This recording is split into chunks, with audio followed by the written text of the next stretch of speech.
Amigos, bienvenidos a Universo Expositor, un episodio más de esta tercera temporada. Y bueno, hoy estamos muy contentos porque tenemos a Jorge Serrano. Jorge está en España, él es secretario general del CIDH y ahorita vamos a conocer de esta importante institución que ha marcado pues hitos, capacita a muchísima gente en el sector de hotelería, hacen eventos. Así es que vamos con Jorge y le damos la bienvenida. Jorge, ¿cómo estás?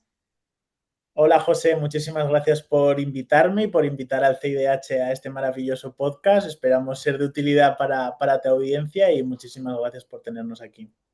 No, gracias a ustedes, Jorge. La verdad es que hemos tenido la oportunidad de colaborar cuando estuvimos trabajando la México Hospitality Expo en mayo de este año.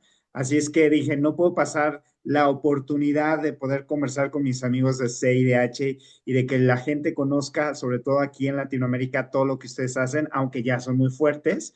Pero bueno, para eso, Jorge, nos gustaría comenzar justamente entendiendo que nos pudieras decir un poquito de la historia del círculo, de qué significa y de qué va. Perfecto, pues vamos a ello. Mira, el Círculo Internacional de Directivos y Directivas de Hotelería somos una asociación sin ánimo de lucro que nacimos en el año 2016. Nuestro actual presidente y fundador, Vicente Romero, que también tuviste el placer de conocer en México Hospitality, era el presidente de la Asociación Española de Directores de Hotel. Y en 2016 él decide, oye, ¿por qué limitar solamente a los directores de hotel de España si podemos tener a muchísimos más directores de todo el planeta?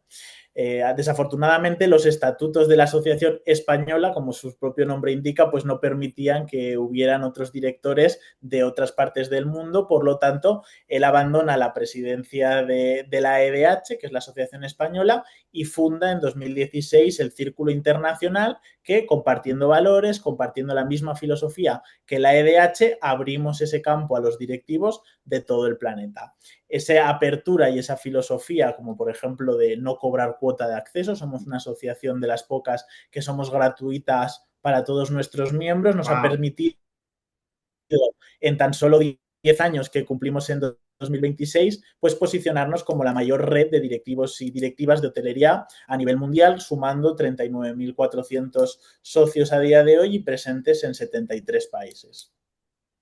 Es impresionante, o sea, el scope que tienen es enorme.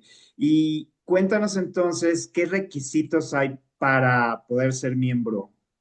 Sí, mira, es muy sencillo. Nosotros, aunque nuestras siglas sean directivos de hotelería y turismo, es verdad que estamos abiertos a cualquier tipo de empresa vinculadas con el sector. Principalmente lo que tenemos son directores de hotel. También en los últimos años estamos teniendo muchos directivos de compañías hoteleras, directores corporativos, de operaciones, F&B incluso, y algunos grandes hoteles que tienen esos departamentos de amas de llave, esos departamentos de limpieza tan grande, también aceptamos esos directivos. Y luego también empresas vinculadas al sector, como pueden ser las aerolíneas, compañías ferroviarias, empresas de guías, siempre y cuando tengas un equipo que lideres, es decir, seas un directivo con capacidad de liderar un equipo por grande o pequeño que sea, por una empresa más grande, más antigua, más moderna, siempre tenemos las puertas abiertas a nuestros socios. El único requisito es eso, tener pasión por la hostelería, por la hotelería y por este maravilloso sector. Claro que sí, Jorge. Oye, y cuéntanos, ¿qué es lo que hacen? Porque, bueno, para que la gente conozca mucho más de lo que ustedes hacen, porque hacen mucho por el sector. Nosotros tenemos diferentes líneas de trabajo dependiendo del territorio en el que nos enfoquemos. 73 países son muchos, sigue habiendo muchísimos más territorios donde todavía no tenemos representación, pero cada país tiene unas circunstancias y unas necesidades en cuanto a turismo muy diferentes. No podemos comparar el área del Caribe con el norte de Europa, con el sudeste asiático. Cada uno tiene unas problemáticas diferentes. Sin embargo, algo que compartimos todos los destinos turísticos es el personal, el cliente interno, ¿no? La gente que trabaja en la hotelería, que desafortunadamente en todos los países coincidimos en un único tema y es que falta personal, no hay suficiente personal formado como para trabajar en la hotelería. Nosotros desde el CIDH tenemos una postura diferente. Nosotros creemos que sí que existe el talento suficiente para trabajar, creemos que la gente cada día se está formando cada vez más, pero es verdad que las condiciones laborales no en todos los países acompañan y en los países en los que las condiciones están más reguladas, como por ejemplo en mi caso es España, sí que sigue existiendo unas malas prácticas en ciertas partes del sector hotelero que hacen que tengamos menos profesionales. Entonces nosotros como asociación lo que luchamos es por dar visibilidad a las buenas prácticas, a aquellos hoteleros que son muchísimos, que sí que lo hacen bien, que sí que están trabajando de manera adecuada para retener ese talento, y en los casos en los que esto no se cumple o no se cumple tal como se debería cumplir, pues sí que fortalecemos con formaciones, con capacitaciones, con programas de inserción de empleo de diversas variedades, como por ejemplo trabajamos con la Fundación 11, que es una entidad social aquí en España de personas con discapacidad, para intentar que estas personas con discapacidad puedan trabajar en el sector turístico de una manera normal y de una manera sencilla. Esas son, por ejemplo, una de las líneas que tenemos. Otra que tenemos es la formación de equipos. Nosotros formamos a los equipos de aquellos hoteles que tienen esas necesidades de formación porque bien en sus destinos o en sus países de orígenes es difícil acceder a la formación porque es privada, porque es una formación que muchas veces no cumple los estándares que el sector está exigiendo, pues nosotros a través de nuestros partners educativos fomentamos esa formación. Claro. Oye, y cuéntanos, ustedes están muy sensibles justamente de todo lo que está pasando en hotelería a nivel mundial.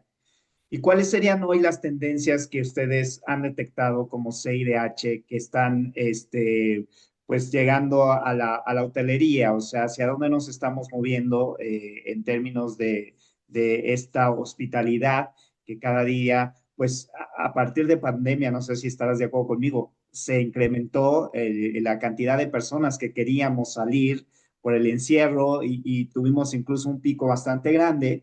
Y hoy, ¿hacia dónde vamos? ¿Qué es lo que sigue para la hotelería? Pues mira, desde la pandemia es verdad que nuestro mundo cambió en todos los sentidos, en todos los sectores. Es verdad que hotelería fuimos de los grandes afectados porque lo primero que se prohibieron fueron los viajes por nuestra salud y eso afectó muchísimo el sector.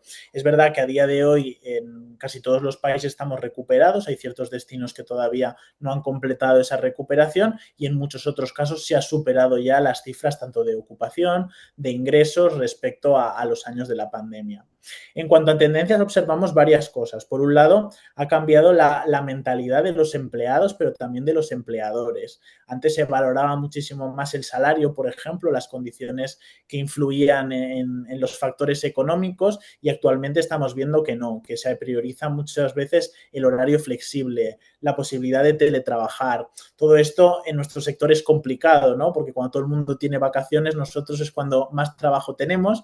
Nosotros, un camarero no puede teletrabajar porque los platos se tienen que llevar de manera presencial, un cocinero tampoco, una limpiadora tampoco. Entonces, ahí tenemos un reto que estamos trabajando, no solo nosotros como asociación, sino como sector, pero es verdad que toda la mentalidad en cuanto al trabajo y en cuanto a cómo lideramos los equipos ha cambiado. Respecto a las tendencias del viajero, que es un poco por donde más me preguntaba sobre qué estamos viendo que se está dando más importancia, en los últimos años se está dando mucho interés en el bienestar, en lo que es el mundo wellness que denominamos ahora, que se incluyen pues desde los tratamientos médicos más vinculados a la parte de salud hasta tratamientos de belleza, cosmética, etcétera. Esto cada vez en los hoteles es una pata más fundamental, combinada también con el diseño de interiores, con toda la parte de outdoor, las piscinas. Es una parte que siempre ha sido la que más pérdidas económicas daba a los hoteles, como pasó en su momento con la gastronomía,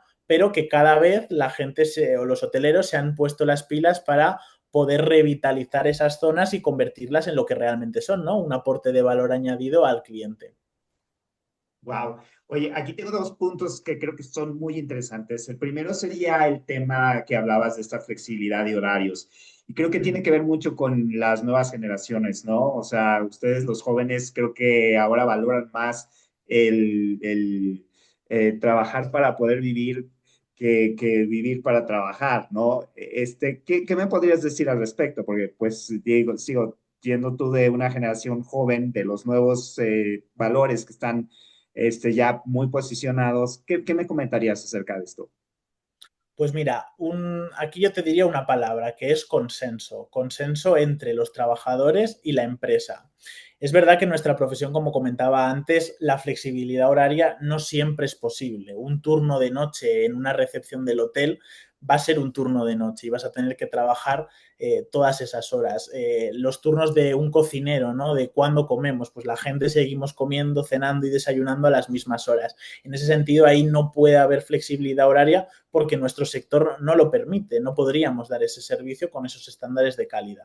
Sin embargo, es verdad que se están viendo iniciativas, por ejemplo, aquí en España hay la primera cadena de hoteles que yo conozco personalmente, que es Marsens Hoteles. Ellos la jornada laboral obligatoria de 40 horas semanales la han reducido a 36 horas semanales, que en principio no puede parecer muchas horas, pero cuando las ponemos todas juntas en un año son muchísimas horas. Y estamos viendo que los empleados están más contentos, se ha flexibilizado en cierta manera la jornada horaria, pero es que la empresa, al tener esos trabajadores más contentos, es una empresa más rentable porque tiene menos rotación de personal, tiene menos bajas laborales, tiene un personal que da un mejor servicio de cara al cliente, lo cual se refleja en los índices de satisfacción del propio cliente. Por lo tanto, esa inversión que supone esa flexibilización horaria se está revirtiendo en un mayor ingreso para las cadenas hoteleras. Por tanto, si existe un consenso entre el cliente interno y el empleador, podemos llegar al entendimiento para que ambas partes estén cómodas trabajando. Ok, y la segunda parte sería este tema del wellness, ¿no? Y quizás, no sé, también creo que sustentabilidad podría ser alguno de los temas que estamos ahora sí que enfrentando, porque, por ejemplo, en mi área que es más eventos, pues el tema de los desperdicios se vuelve muy puntual y hemos entendido que debemos migrar hacia algo más sustentable o sostenible. En el caso del bienestar, ¿de qué se trata, Jorge? Porque es básicamente, voy a hacer un spa mucho más bonito y grande o de un cambio radical en el entender qué es la hospitalidad relacionada con el wellness. Pues mira, te tomo la palabra porque para entender lo que está pasando con los espacios de bienestar hay que entender lo que significa la sostenibilidad, ¿no? La sostenibilidad no solamente está aplicada al medio ambiente, a una sostenibilidad medioambiental, sino que también la tenemos que aplicar a factores culturales y a factores económicos. Si eso nos lo llevamos al hotel, todas las partes del hotel, desde el departamento de alimentos y bebidas, el departamento de pisos y el departamento de wellness, todos tienen que ser sostenibles económicamente, socialmente, culturalmente y medioambientalmente. Es verdad que en los últimos años se ha trabajado la parte medioambiental mucho, pero las otras partes no se han trabajado tanto. ¿Qué estaba pasando en los espacios de bienestar? Los espacios de bienestar, como bien dices, José, son espacios muy grandes, con instalaciones de maquinaria muy costosa, porque todos sabemos lo que puede costar tener una piscina en marcha, los productos químicos que necesita, el personal que solamente está trabajando en ese área, como pueden ser un masajista, como puede ser un ingeniero de mantenimiento, dependiendo de las instalaciones que tengan, pero es un espacio que consumía muchísimos recursos, tanto humanos como económicos, del hotel, que muchas veces, por no estar bien planteado la carta de masajes, por no estar bien planteadas las tarifas, el potencial, incluso por no estar bien planteado el mantenimiento de dichas instalaciones, muchas veces el cliente hacía que no le gustara ir a estas instalaciones, por lo tanto no las consumiera, por lo tanto se incurría en pérdidas. Y os voy a poner un ejemplo muy claro con el que todos lo vais a entender. ¿Cuántas veces habéis ido a un balneario o habéis ido a un spa o a algún centro de bienestar donde olía demasiada humedad, donde veíais que el agua no era del todo transparente, donde teníais la sensación de que no era un espacio que estaba limpio? Eso muchas veces lo que nos hace como clientes es que en nuestro imaginario, en nuestras ideas, veamos que todos los espacios de bienestar son iguales, cuando la verdad es que no es así. Por lo tanto, era una parte que por casi todo el tipo de clientes y sobre todo en 4 estrellas, no tanto en el sector lujo, sufrían un rechazo. Eso estamos viendo que la concepción de los espacios de bienestar ha cambiado, ya no todo el espacio de bienestar se entiende que pase por una piscina, hay muchísimos modelos híbridos, incluso modelos secos que no incluyen la parte de agua y se consideran espacios de bienestar que están revitalizando los hoteles desde dentro, haciendo que cambie ese imaginario en la clientela. Y esto pasó igual con los restaurantes. Por ejemplo, aquí en España antes nadie comía en un restaurante de un hotel, era algo que era caro y malo. Eso a día de hoy es impensable. Ahora lo primero que se mira en un hotel es el restaurante y todos somos conscientes de que los restaurantes de los hoteles se puede comer muy bien y ya no siempre es sinónimo de un precio excesivo. Ahora cada vez está más cerca de la oferta que podemos encontrar en cualquier calle comercial. Ok, entonces cuando tú hablas de espacios secos, podríamos hablar entonces de instalaciones que tienen que ver con áreas de yoga o de Sí, qué. ¿Nos podrías extender un poco el ejemplo de estas áreas, por ejemplo? sí, esto con la innovación tecnológica hay muchísimas tecnologías que dan sensación de estar en el agua, por ejemplo, pero que no incluyen un malgaste o un uso, mejor dicho, del agua.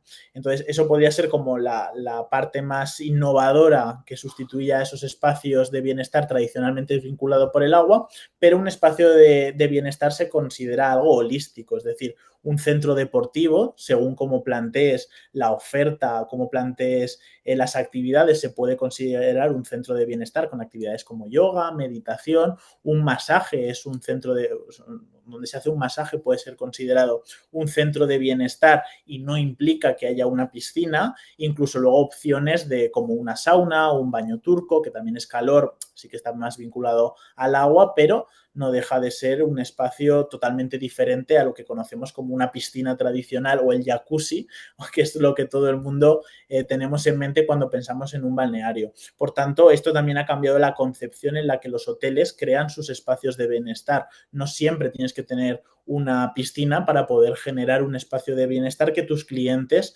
puedan aprovechar y aportarles valor, incluso rentabilizarlo.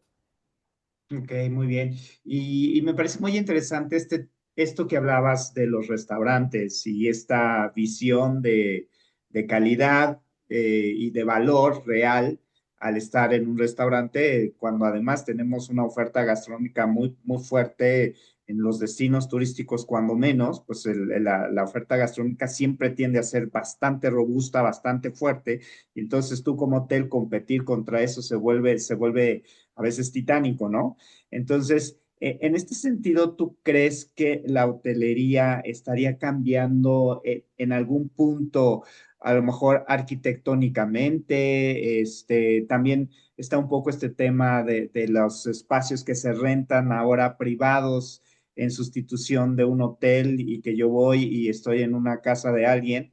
Este, estos retos para la hotelería, ¿qué significan? O sea, es decir, hay una resignificación de lo que arquitectónicamente debiese ser un espacio de hospitalidad, se va a mantener igual, pero con mejores servicios. ¿Hacia dónde sería la visión que ustedes ven como CIDH? Pues mira, aquí lamento decirte que no hay una única visión, porque todo depende mucho de qué destino estemos hablando, de qué tipología de hotel estemos hablando y sobre todo de qué tipología de cliente estemos hablando.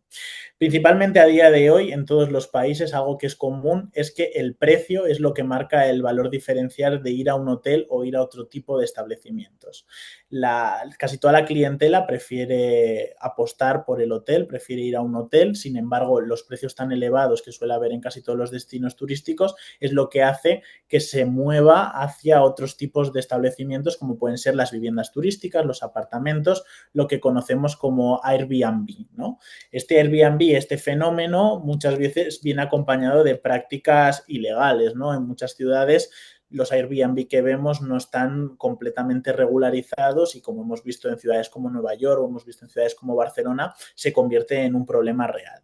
Entonces, por ahí esa diferenciación entre el cliente por qué va a un Airbnb y no va a un hotel, pues principalmente lo que estamos viendo en todos los estudios es por el precio. Siempre hay una tipología de clientes que apuesta por este tipo de apartamentos y es por eso que cada vez más los hoteleros están apostando por las branded residence, que son como apartamentos bajo una marca hotelera que se combinan con servicios tradicionales del hotel para que el cliente tenga la experiencia completa, pero la independencia como si fuera su propia residencia. Eso también lo estamos viendo, pero sobre todo en el segmento lujo, porque el segmento lujo sigue también vinculado a los valores más tradicionales de lo que conocemos como hotelería. De hecho, tú entras en un hotel de lujo y vemos que sigue estando la conserjería y la recepción, vemos que sigue estando el departamento de amas de llave y el departamento de limpieza, es decir, es una hotelería más tradicional. También es cierto que existen los modelos enfocados al lujo con un enfoque totalmente diferente, pero no suele ser lo habitual, por lo menos a día de hoy. En cuanto a las fórmulas arquitectónicas dentro de los hoteles, en los últimos años también hemos visto que han habido tendencias, que han habido retos que la gente ha intentado abordar, como por ejemplo la desaparición de las recepciones de hotel tal y como las conocemos, los mostradores, se han intentado cambiar y sustituir por mesas más bajas, incluso por mesas altas con taburete, donde estás al mismo nivel que el cliente. En otros hoteles hemos visto que el propio bar se integra con la recepción del hotel y es el propio recepcionista quien te sirve el café, incluso te puede poner una cerveza, una tapa, etcétera.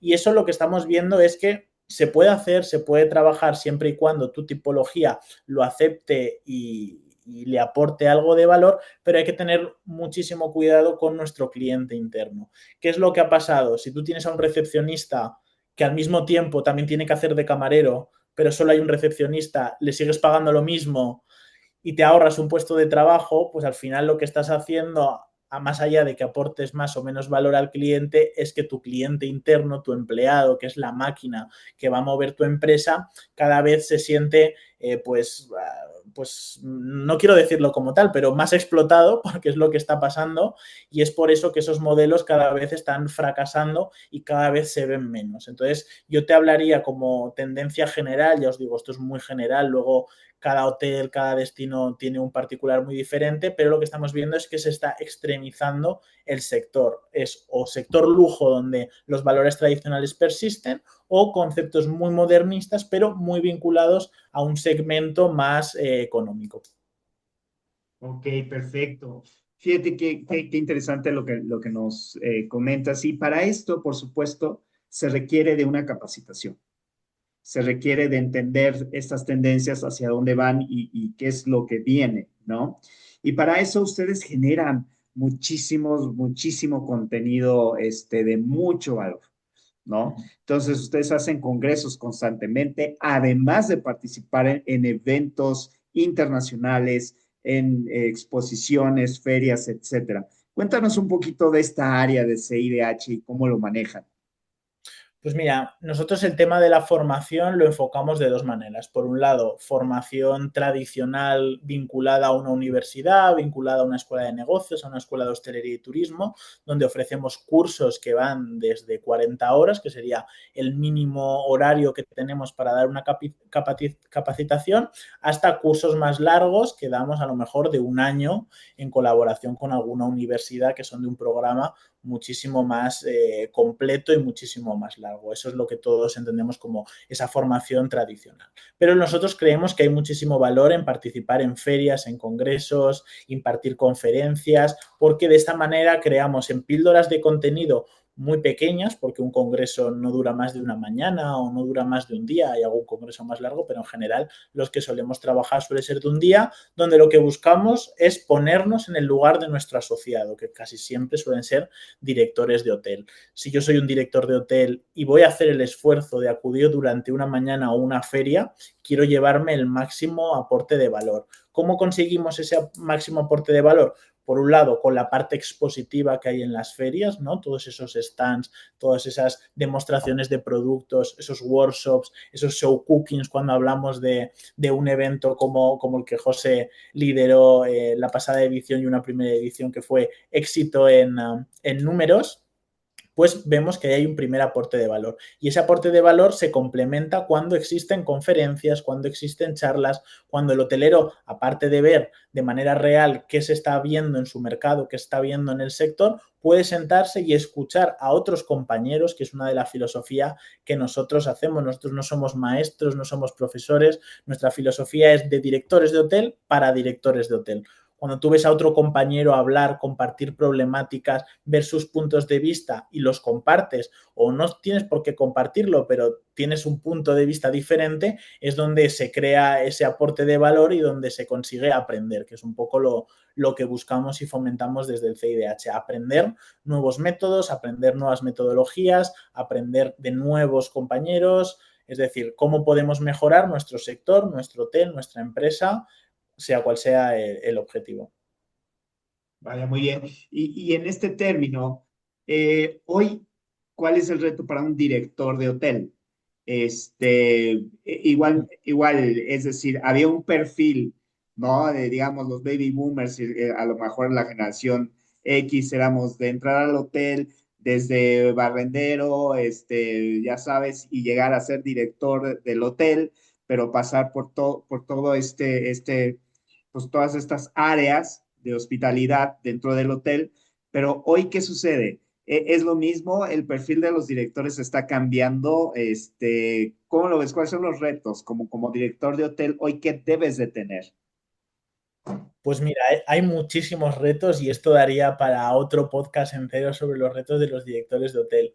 El principal reto que tenemos es el de los recursos humanos, ¿no? El de encontrar personal formado, mantener sobre todo a ese personal y evitar las rotaciones. O sea, yo te hablo de rotaciones en algunos hoteles del 50, 60 o 70%, que son auténticas barbaridades y es muy complicado de trabajar y mejorar en un hotel con esos índices de rotación, no en todos los departamentos, pero sí que en los más importantes. Ese yo creo que es el principal reto que tenemos hoy en día, que no es culpar al empleado, sino es reflexionar sobre lo que estamos ofreciendo como sector y como sociedad. Entonces ese es el principal reto. Después yo creo que otro reto que, por ejemplo, estamos viviendo en destinos más masificados, destinos que tienen un exceso de turistas o una masificación de las infraestructuras, es esa conciencia colectiva de yo como hotelero, con mi hotel, no estoy perjudicando a nadie, pero quizás todos los hoteles, todos los cruceros que llegan, todas las empresas, todos los vuelos que llegan, quizás sí que estemos molestando a los habitantes, ¿no?, de esa ciudad, a la gente que tiene el derecho de vivir en esa ciudad porque nacieron allí. Entonces, ese deber de reflexionar, oye, ¿estamos haciendo algo mal? ¿Qué podemos mejorar? ¿Cómo podemos hacer que nuestros vecinos, porque al fin y al cabo un hotel convive con los vecinos, pues les aporte un valor? Yo siempre es la frase que repito, tenemos que aportar valor a nuestros vecinos, a nuestra sociedad, a nuestros empleados, en fin y al cabo a todo el mundo, y eso pasa por entender y reflexionar sobre nuestro destino. Entonces yo creo que ese, por ejemplo, personalmente aquí en España es uno de los retos que tenemos, el entender por qué la sociedad está enfadada con el sector turístico, porque es verdad que hay un enfado generalizado con el sector turístico y sobre todo cómo las instituciones también tienen un deber de ayudarnos, porque no siempre somos los culpables de todos los males que nos achacan por todas partes, y entre todos trabajar en construir las ciudades del futuro, porque al fin y al cabo el sector turístico lo que hacemos es construir sociedades y construir ciudades. Entonces ese yo creo que sería el segundo reto. Y luego un tercer reto más vinculado a lo que es nuestra profesión en sí es cómo podemos integrar todos los departamentos, integrar todos los espacios bajo la marca hotelera. Venimos de hoteles, esto sobre todo los hoteles que son independientes, hoteles de propietarios que vienen de otras generaciones, muchas veces tienes el restaurante, el spa y las habitaciones, pero entre ellas no hay un tipo de conexión. Entonces, un reto, si hay gente que se encuentra en esos hoteles, es cómo que venga un cliente, vea nuestra marca y esa marca sea el hilo conductor para todos los departamentos y al fin y al cabo se lleve una estancia 360 grados, donde el restaurante, el espacio de bienestar que comentábamos antes, la recepción, los espacios al aire libre, incluso el destino, estén dentro de una misma experiencia. Yo creo que ese es el tercer reto que apuntaría que tenemos que intentar conseguir en todos los hoteles del mundo. Muy bien, y adicional a esto, también creo que estamos viviendo digamos, un mundo digitalizado. Ujú. Y entonces la digitalización empieza a formar parte del día a día y de hecho, pues la generación Z, la generación alfa, que ya nació este año, son nativos digitales. En esta instancia, ¿qué representa el digitalizarse como recinto, ¿no? Como hotel, llegar y a lo mejor ya no va a haber nadie en el check-in, sino será simplemente con biometría. ¿Cuál sería lo que vemos ahí en este sentido? ¿Qué podemos esperar? Pues mira, aquí se ha hablado mucho y se especula mucho sobre si la inteligencia artificial, las nuevas tecnologías vienen a quitarnos el trabajo. Yo siempre digo que la tecnología es una herramienta, no un sustituto. La tecnología no debe sustituir a ningún empleado de ninguna empresa, sino que debe complementarle y debe ayudarle a hacer su tarea de manera eficiente. Y vuelvo a lo mismo, el aporte de valor del empleado a la empresa, gracias a la tecnología, se va a multiplicar, pero nunca sustituir.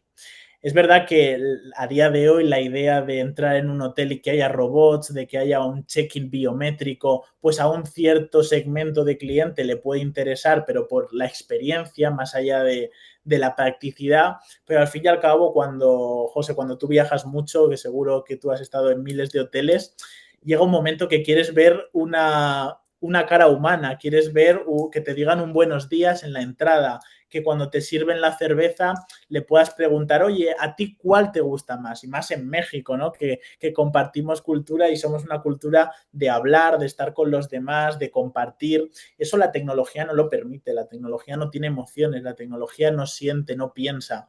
Entonces, esa parte es muy difícil de sustituir y yo creo que no debemos ir por la línea de sustituirla, sino de complementarla. Nosotros podemos tener tecnología que nos ayude a predecir lo que el cliente nos va a necesitar. Podemos tener tecnología que nuestros gastos o nuestra contabilidad del hotel la lleve de manera automatizada y nos diga cuándo estamos gastando más y cuándo estamos gastando menos, pero nunca sustituir esa interacción y ese aporte de valor al cliente, porque a nadie le gustaría que un masaje se lo hiciera un robot, a nadie le gustaría que la habitación estuviera vigilada por cámaras de videovigilancia, pues en ese sentido tampoco debemos ver que nuestros datos los cedemos a una máquina, los cedemos a un algoritmo, sobre todo cuando el resultado que nos va a dar y el que venimos buscando en un hotel es un resultado humano. Nosotros vamos a un viaje a conocer el destino, a conocer a su gente, a conocer la gastronomía. Si ya el primer contacto que tenemos en el hotel o en un aeropuerto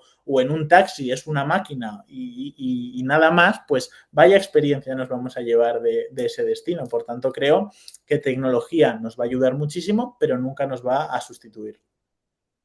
Sí, totalmente de acuerdo contigo. Creo que esta es una filosofía muy importante que en la hotelería, pues justamente el lado cálido y humano es lo que la hace brillar, ¿no?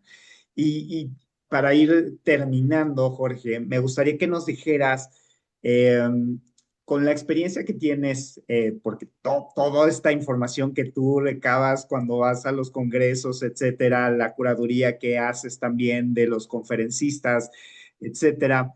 Hoy, ¿qué ha sucedido en términos de los destinos? ¿Hacia dónde está yendo la gente?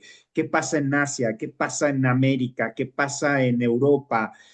¿Hacia dónde ves que va el interés de las personas en visitar lugares? ¿O ya está totalmente expandido y entonces estamos en todas partes, ya todo el mundo?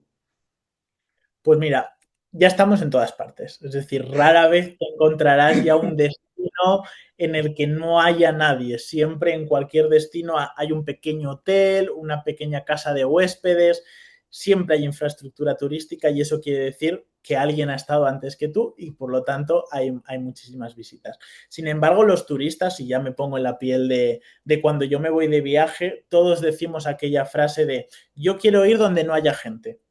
y todos queremos ir a sitios donde no haya gente y nos encantaría ir a ver la Torre Eiffel en París sin que hubiera gente y nos encantaría coger el Tren Maya y estar solos, pero la realidad es que a día de hoy no se puede porque hay gente en todas partes y eso forma parte del turismo.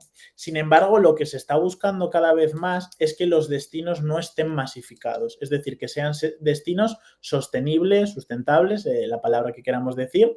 ¿Y cómo se consigue eso? Pues lo mismo que comentaba antes con los espacios de bienestar, desde las tres ramas, ¿no? Una sostenibilidad medioambiental, que no contaminemos, que no destruyamos un destino, y esto lo estamos viendo en los destinos naturales. Por ejemplo, yo siempre pongo el caso de México, de Ribera Maya. Ribera Maya, lo que se hizo en esos años no se debería haber hecho, le pese a quien le pese. La construcción desorbitada muchas veces de empresas españolas que llegaban y en primera línea, sin importar lo que había ahí, construíamos un hotel, es algo que no se debería haber hecho. Por lo tanto, esa sostenibilidad medioambiental es muy importante y cada vez, casi todos los destinos, me atrevo a decir, que lo están controlando y se está delimitando dónde se puede construir y dónde no se puede construir. Pero luego hay dos sostenibilidades que son muy importantes, que van ligadas, que son la económica y la social / cultural. La gente del destino, los habitantes, tienen que estar contentos. Ningún turista quiere ir a un destino donde hay una manifestación por su presencia. Ningún turista quiere ir a un sitio donde sabe que la población está sufriendo por su culpa. Y la realidad es que es esa. Hay muchos destinos donde el turismo está haciendo daño y estamos viendo destinos donde el turismo está haciendo más daño que bien. Y eso, como sector, no lo podemos permitir ni lo queremos fomentar. Lo que queremos es buscar la solución de cómo el destino se puede reconvertir a través del turismo y que todos salgamos beneficiados. Ya os digo que el turismo siempre ha sido el motor económico, el motor social de muchísimos destinos y a día de hoy sigo defendiendo de que aportamos más valor a los destinos que efectos negativos, pero es cierto en ciertas zonas que los efectos negativos pues cada vez son más de pesos. Entonces eso es algo que debemos trabajar y eso hace que los turistas lo vean, y cuando un destino está haciendo las cosas bien, automáticamente, exponencialmente, aumenta el número de turistas sin llegar a esa masificación de los destinos que sufren esas problemáticas. Entonces el tema está en el equilibrio, en cómo los destinos equilibran una promoción del destino, una difusión del contenido para captar más turistas, pero sin pasarse y sin caer en esos efectos negativos que conlleva una masificación de espacios naturales, de infraestructura, etcétera. Sí, sí, importantísimo, ¿no? Porque ya lo vemos, bueno, no solo en España, sino también aquí en México ya hemos tenido estos temas de gentrificación que pues ponen ahí un punto rojo o un punto amarillo que habrá que ir depurando, ¿no? Muy bien, Jorge, pues para terminar, con tu experiencia y con esa juventud que también tienes, ¿qué les dirías a las personas que están buscando insertarse en la parte de la hospitalidad, de la hotelería? ¿Qué consejos les darías tú y qué retos ellos tendrían que enfrentar ahora con todo lo que está sucediendo? ¿Hacia dónde deberían poner su fuerza y su empeño para estar en este negocio? Pues mira, les diría tres cosas. La primera es que tengan pasión por lo que hacen. Este es un sector que te tiene que gustar muchísimo de corazón, tu profesión, a lo que te dedicas, con quién tratas, cómo trabajas. Entonces, pasión es lo primero que les pido para entrar en el sector. Lo segundo sería conciencia, ¿no? Y un poco va ligada a la idea de ese turismo sostenible. Tengamos en cuenta cuáles son nuestros efectos negativos y nuestros efectos positivos como industria y trabajemos en fomentar esos impactos positivos y minimizar esos impactos negativos. Y el tercero, formación. Es decir, la vida constantemente tienes que aprenderte, tienes que renovar, tienes que mejorar.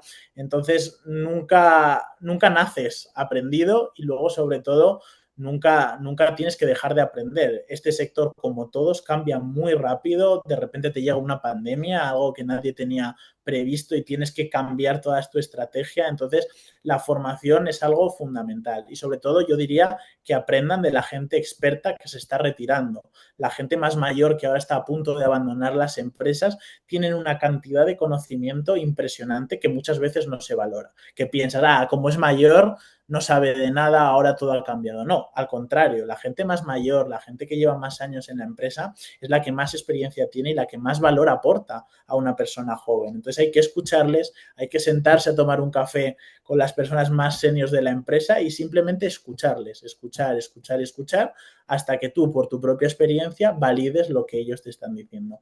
Esa para mí serían los 3 consejos para entrar en el sector turístico. ¿Dónde los pueden encontrar? ¿Qué proyectos tienen ya en puerta para que la gente se integre? Si es que van a estar en alguna exposición, si tienen algún congreso ya pronto, que podamos estar pendientes de lo que hacen como CIDH. Pues nuestra web www.cidh-global.com siempre está disponible las 24 horas del día, 365 días del año. Ahí nos podéis escribir, tenéis nuestro correo, tenéis nuestra agenda, nuestras actividades y próximamente estaremos presentes en Fitur, en Madrid, la gran feria del sector turístico a nivel internacional. Estaremos también presentes en el stand de México, por lo tanto animamos a todo el mundo a escribirnos y presentarnos. Y en octubre estaremos presentes en Expo Guadalajara, en el México Hospitality Expo por segundo año consecutivo, así que todavía estaremos más cerca y bueno, igual el año que viene tenemos alguna sorpresa más por México.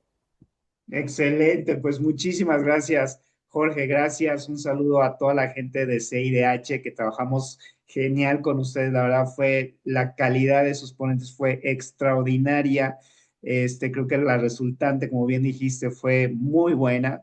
Así es que nos vamos con este excelente sabor de vodka, deseándoles que les vaya muy bien en esta segunda edición de México Hospitality y en todo lo que hagan para 2026. Un abrazo desde México. Y bueno, amigos, pues ya saben, CIDH, búsquenlos, googleenlos para que se integren, sobre todo si eres directivo de un hotel. Es un menester, es necesario que estés ahí y que conozcas todo lo que están haciendo para que te enriquezcas también, como bien lo ha marcado Jorge. Pues muchísimas gracias, Jorge. Muchísimas gracias, José. Muchísimas gracias a tu audiencia por escucharnos y por darnos voz en este podcast. Estamos en contacto y esperamos vernos pronto. Claro que sí, gracias, gracias, amigos. Nos vemos en otro episodio de Universo Expositor.